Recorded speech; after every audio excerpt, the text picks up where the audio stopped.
Hello, ladies. This is Ebony Phoenix, and I am back with another podcast. Thank you for joining me. And when you have the time, please hit the like button and hit that subscribe button. So I'm back with another installment, ladies. How you doing? Happy New Year again. Are you getting settled into 2022? Let's take it pretty much further down, and we're gonna get going. The title of this podcast is Alice in Dustyland. The things that your mom and your grandmother and your other women in your lives should have told you, but were either too ignorant or just didn't care enough to let you know. I'm here to sit you down and just come with the truth. And the more I think about this, many people are just too selfish, stupid, mentally ill, ignorant, or evil to even have children. But those are the folks who have the most children running around in the world. Baby mama 1, 2, 3, so on. That's the way of the world. And we have to live in it. But to save you some heartache and some other physical aches, I want to sit you down and talk to you about this. This is about sexual economics. So let's take some notes. Understand, girls and ladies, with men under 50, what their penis wants is king, okay? Other things may be a priority, but that penis and what it wants is king. Understand this statement fully. Men are about sexual conquest, meaning access to sex and the orifices that you own: oral, vaginal, anal, is top priority. Remember, though, that you alone own them. It's your body and your choices. And let's keep it real. Sexual access is currency. It is a type of currency. And there have been many ways throughout the millennia, as long as human beings were on this green earth, as long as human beings have existed, men have tried to get unfettered access to sex. Sometimes they do it through war. There are no women, they died in childbirth or whatever. Start a war, go get the women and children, bring them back. Now, one other way besides war to do this is basically the manipulation of economic resources. If a woman cannot pay for the basics, food and shelter, water, or a lifestyle, or some type of protection from other men, then all men in a society can get sexual access in exchange. Duh, that's the economy, which gave rise to the oldest profession in the world, right? Manipulation of societal and cultural mindsets through religion and traditions. Oh my goodness. Even during pagan times, we had a sexual economy, right? If women are considered the exclusive property of a male, therefore all men in society can get sexual access to women by saying, well, she's not a person in her own right. She's not autonomous. She has to belong to a man. Men value other men who have stuff, and women. The more women, the better the man. And thus the male hierarchy is formed and born. The best man has the best women or woman. So you want to be a rock superstar and live large, a big house, 5 cars, you're in charge, coming up in the world, don't trust nobody, gotta look over your shoulder constantly. Let's give a shout out to Cypress Hill, circa year 2000. Let's talk about Dustyland, not Disneyland. Now, this is not the Cinderella, Snow White BS we got going on, okay? Or the Princess Diaries, nothing like this. We're talking about her reality here, okay? So let's talk about how Dustyland has acquired the expertise in societal manipulation, and that is to control the women, control sexual access. So here are some of the rules from Dustyland, right? An erection equals consent. Therefore, there is no such thing as the word no. If female status is linked to having male companionship, then all males in the society have equal access to sex. A vagina with some sort of beauty, money, networks, resources, and working ovaries, right? If you take being a godly woman, let's do the religion part here. Being a godly woman is having a man, then all males have equal access to vaginas with beauty, money, networks, resources, and working ovaries. Need a whole bunch of kids for that farm, right? Now, for men, these are rights. For men in Dustyland, these are right, not privileges. But they are privileges, especially in a patriarchy. More reality. This kind of thinking leads to a divide and conquer mentality with women. So all women are competing for these men who really don't have a whole lot to offer her in Dustyland. But you remember Jerry Springer, there are the fights with the hair extensions flying, the wigs flying, clothing flying, nails pulled off, and all the fighting amongst women over this one guy who can walk away from them at any point, and usually do. Now, the whole idea of the second wave of feminism was to get rid of the fact that shackling women to motherhood and men actually does harm to the identity and the very well-being of women. The autonomy of women is harmed in the process. Oh, and then the backlash started. There are some books that I would like for you to reference. Backlash and the Beauty Myth by Susan Faludi. And those were written back in the 90s. And they're pretty good books to read about this. Now, feminism is being vilified in a dominant culture and has always been vilified in Dustyland, or the Black collective. Let's talk about The Handmaid's Tale, right? And, incels, the involuntarily celibate, are really mad because they feel that they have rights to sexual access when they don't have rights. It's a privilege of manhood. It's a privilege, not a right. You're not going to die if you don't have sex. Okay, so this vilification has been going on for at least 30 years or more, and now I understand why women working outside the home was considered such a threat to the masculine. I couldn't understand it because it's like more money in a household. It's great for everybody, right? Not really. That's not how the guys saw it. But in Dustyland and the Black collective, women in the Black collective were never really provided for, and they've always worked outside the home out of necessity. And let's face it, ladies, the number of children can potentially determine your lifelong socioeconomic status. In other words, contraception, honey, is a gift. It's a gift from the heavens. Thank you, forever and ever, amen. So after learning all of this stuff and taking these notes, you should have no dusty ass babies in your future. You don't want to be anybody's baby mama. You're better than that. So many Western societies always have some Dustyland thinking because men who are lower on the hierarchy in terms of resources and looks, masculinity, they don't do as well, right? So let me tell you, erections have no morals, dearest. I said what I said. Erections have no morals. None at all. I wrote a song for you guys, okay?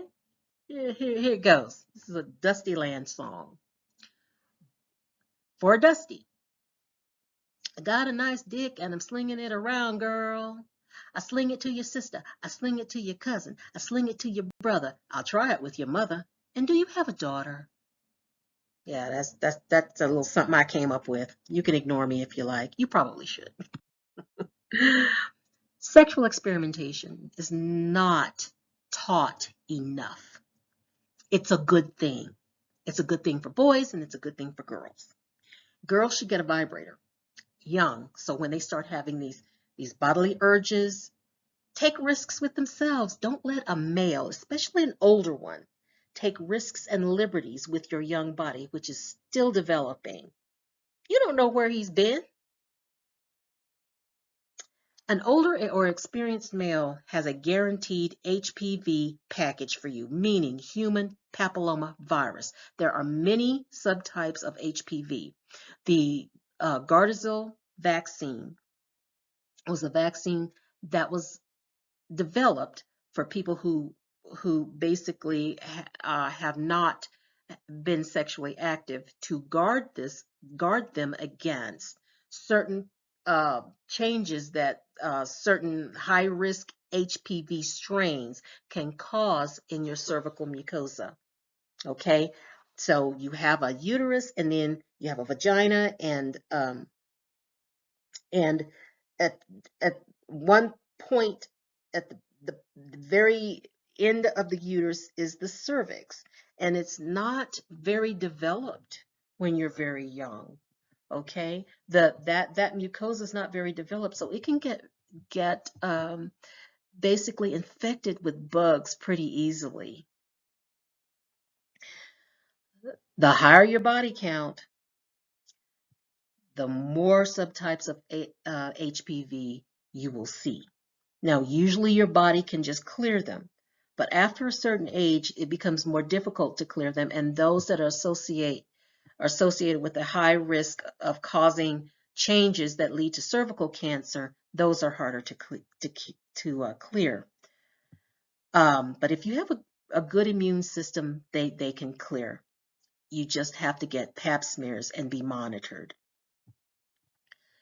And let's just be honest. I'm going to say this.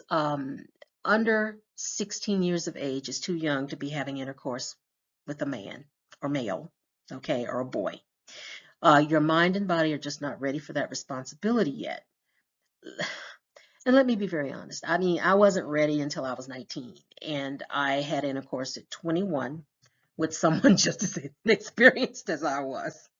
But I felt safe, I felt comfortable, and it was a good experience for me. And I want it to be a good experience for you. Sexual economics, that's what this talk is about. Now, biology dictates sexual economics, right? Okay, if a woman or girl has sex with a male person who is fertile, if she's fertile and he's fertile, okay, they can make a baby, right? Now it takes energy to make the baby, that's the fun part. It takes even more energy to bake the baby, that's the unfun part, and even more energy to birth the baby, pushing that kid out, which could kill you, especially if you are black, because black maternal mortality rates are unacceptably high. And it depends on the place you're giving birth and the state and everything. And even more energy than before, including patience, maturity, and money to raise the baby to the tune of at least 18 years of your natural life. All that energy deserves compensation for the baker, the birther, and the nurturer. Say amen. Now, an unintended side effect of second wave feminism occurred, and that is men requiring women to mate, bait, raise, nurture, and pay for children all by themselves. It's feminism, right? We're all equal. That's not what. Just because you had a feminist movement within a patriarchal society did not take away the patriarchal society, and the men and women were never equal, and that's due to biology. So instead of Dustyland doing and actually the dominant society doing right by families, men and boys are allowed to skip out on child support altogether, skipping out on the mother and the child altogether, and even committing homicide of the mother and the child because they want to skip out on their duties altogether and completely ditch responsibility. Feminism just means co-equal in cultural status. Men and women are valued the same or valued equally. But men and women are not equal in biology. I said what I said, okay? Unfettered access to abortion and contraception is paramount for that co-equal status to really be there. I mean this. Okay, so let's face it, men and boys are usually pretty lazy by nature, and some seem lazier the older they get. So please do not fall for the I want a 50-50 relationship baby bullshit because it's never 50-50 for the woman. There's no such thing as having it all either. There's compromise in life. Now, if you must be the breadwinner in the family, then the male has to step up with other resources and other forms of support. And American society is not eager to support working mothers anyway. Take that into consideration. So this kind of harkens back to the Madonna whore complex that they have in Western society. Now, American society castigates the whore because she gets paid for something that men feel entitled to anyway. They feel it's their right to have. But honestly, because we have libidos and they are what they are, the whore is actually truly more valued. See, here's the thing. The mother gets a possibly derailed career trajectory because she had kids. Mommy tracked, that's an old phrase for it. Her romantic prospects of hypergamy are lessened with each successive child if she is abandoned. And her looks are not a priority if she has a child or children to take care of. She always takes a back seat and lip service every Mother's Day. This is a raw deal, honey, if you ask me. Shit. Now, the whore seems to get the better deal in the long run. She can, she's gonna get paid for her time. Now, okay, if you're just a lazy, attractive woman and you have the sexual prowess of a well-seasoned prostitute who gets to just decides to tie herself to anything with a fat wallet, well, I hope that turns out okay for you, because that is a strategy if you wish to take that route.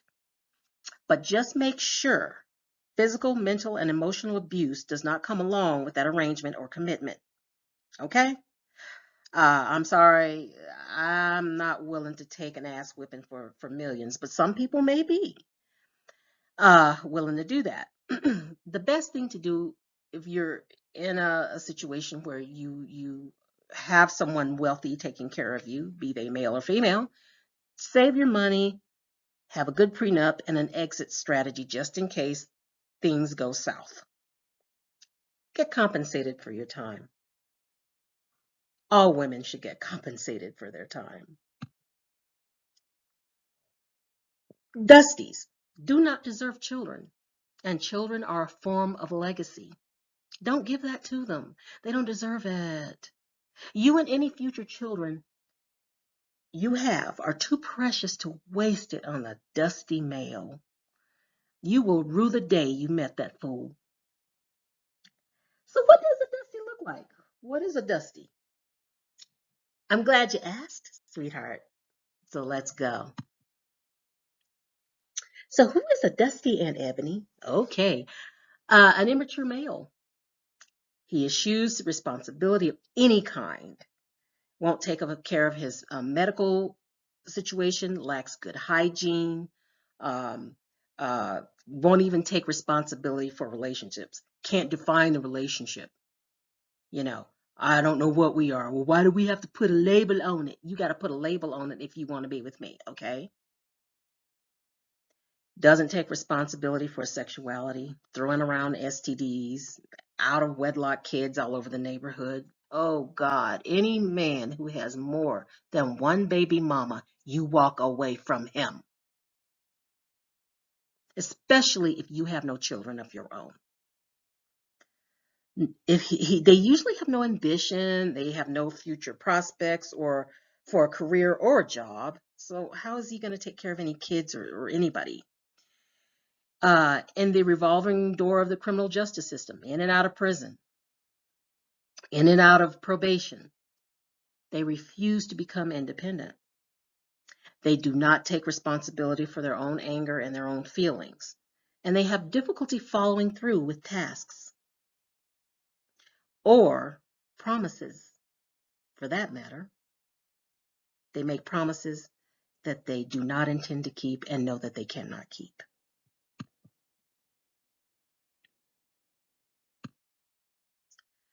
A lot of Dusties do have mental health issues. Many are sociopaths. Many have antisocial personality disorder or traits. Many have narcissistic trait or narcissistic personality disorder. And worst of them all are the psychopaths. Psychopaths are the extreme end of sociopathy, okay? And there's something called a dark triad I want you to look up.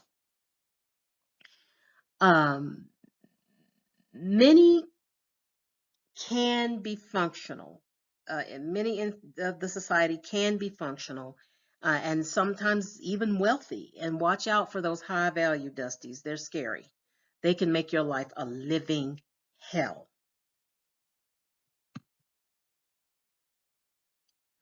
All women should get compensated for their time. And divested women often leave Blackistan or the Black Collective and quickly run into the Dusties, the arms of Dusties of another color, due to cultural conditioning.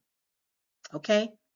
If you're used to somebody who's irresponsible, unambitious, um, unmotivated, but at least he doesn't beat you up.